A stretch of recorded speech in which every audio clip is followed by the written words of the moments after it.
Good morning, everyone, and welcome to 9.2, Solving Single Step Inequalities. Let's begin. Today's goal is to, as I said, to solve single step inequalities and to verify solutions. So, solving inequalities is very similar to solving linear equations like we did in Chapter 8. Okay, there's only one small difference, which I will show you here in just a minute. So, you can see question 1 says negative 2x is less than 8. And we have to solve the inequality. We have to get x by itself. So, here's what we're going to do. The process remains the same. It's negative 2 times x. The opposite of timesing is to divide. So we're going to divide both sides by negative 2. Now, here's where the difference lies. When you're dealing with linear inequalities, anytime you multiply or divide, both numbers, both sides by a negative number, you must flip the inequality sign.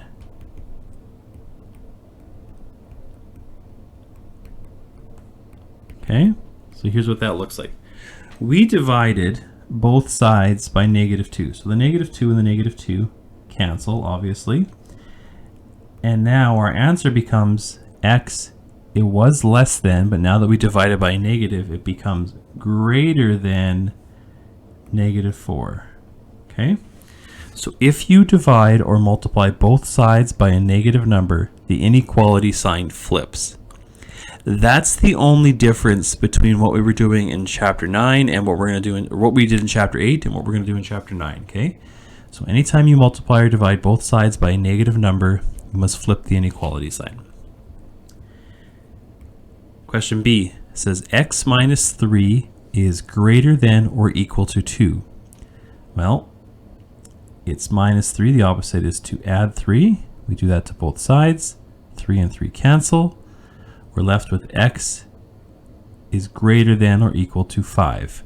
We don't flip the sign or anything like that because we did not multiply or divide both sides by a negative number. Last one here. We've got negative 5 is greater than x over 3. Well, the goal is to get the x by itself. So this is divided by 3. The opposite is to multiply. The 3 and the 3 cancel. And I'm going to get negative 15 is greater than x. Now, you might be saying to yourself, well, why didn't he flip the sign? The reason is, yes, there is a negative 5 here, but you're only going to flip a sign if you're multiplying both sides by a negative number, or dividing. Like we did here, we divided both sides by negative 2. Here, we multiplied both sides by positive 3. A positive 3 is not going to flip the signs. Only a negative number will. All right, here are 3 questions for you. X minus 1.6 is less than or equal to negative 5.6. Negative 10 is greater than 4x. And x over negative 8 is greater than 3. Please pause and try now. The answer is, for the first one, we're going to add 1.6 to both sides. We're going to get x is less than or equal to 4. Number 2, this is 4 times x. The opposite is to divide. We're going to get negative 5 over 2 is greater than x, or negative 2.5 is greater than x. Either are fine.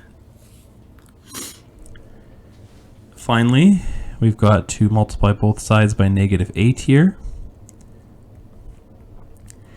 That is going to flip the sign, right? Because we multiplied both sides by a negative number. So now it becomes x is less than negative 24. Okay, next question.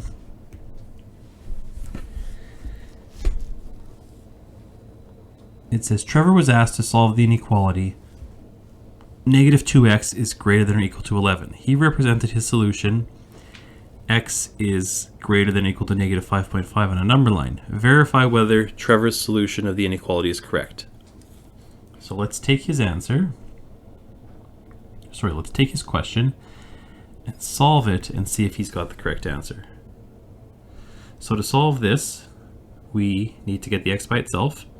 So we're going to divide both sides by negative 2. The negative 2's will cancel. Because we divided both sides by a negative number, our inequality sign flips. And we get x is less than or equal to negative 5.5. His answer had greater than because he did not flip the sign when he divided both sides by negative. So his answer was not correct. Come on, Trevor, be better.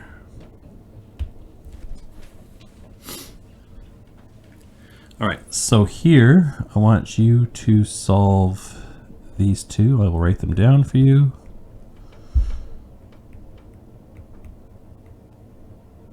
Please take a moment and solve these two inequalities. And the answer is,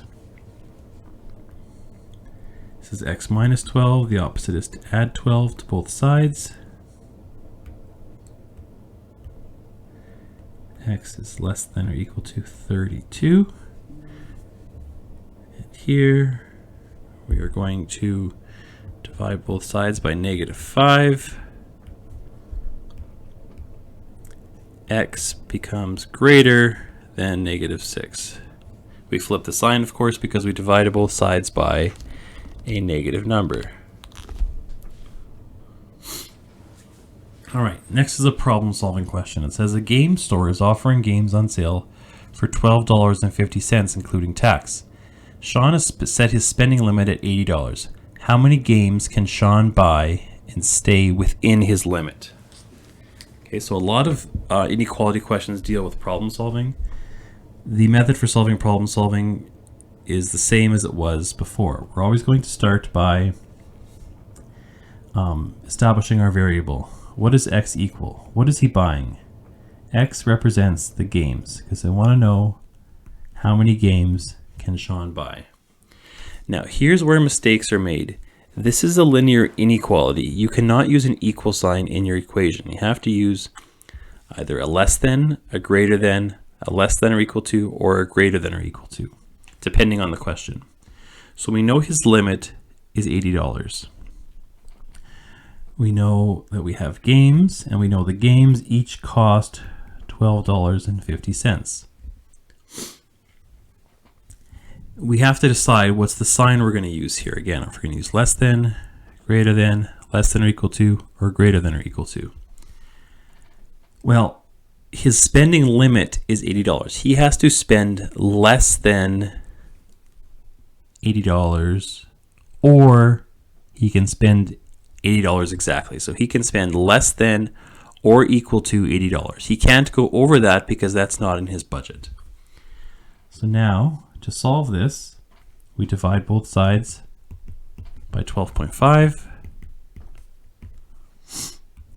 We are given x is less than or equal to,